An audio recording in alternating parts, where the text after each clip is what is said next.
الحمد لله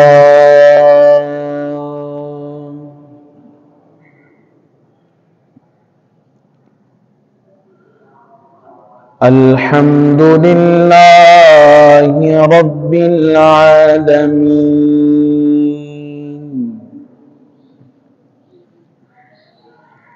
والعاقبة للمتقين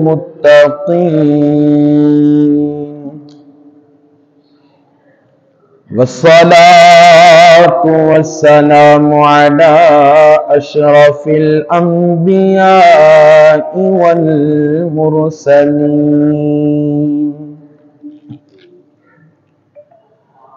أما بعد فأعوذ بالله من الشيطان الرجيم بسم الله الرحمن الرحيم إن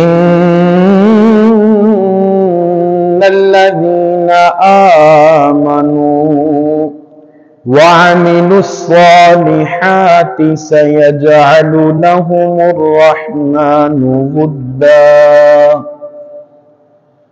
آمنت بالله صدق الله العظيم وبلغنا رسوله النبي الكريم الأمين إن الله وملائكته يصلون على النبي يا أيها الذين آمنوا صلوا عليه وسلموا تسليما صلاة والسلام عليك يا رسول الله الصلاة والسلام عليك يا حبيب اللہ۔ اللہ پاک کی بے پایاں حمد و صلات سرور کائنات فخر موجودات امام الانبیاء سید انس و جاں والی کون و مکان شافع یوم جزا امام الانبیاء سند الانبیاء خاتم الانبیاء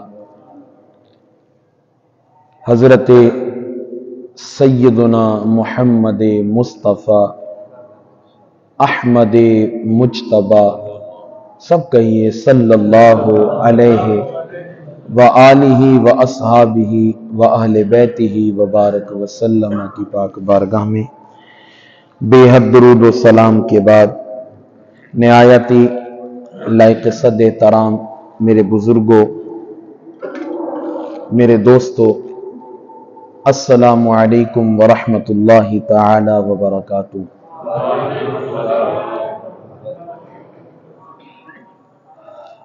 ماہ شعبان کے آخری ایام ہم بسر کر رہے ہیں۔ موسم رمضان المبارک شروع ہو رہا ہے۔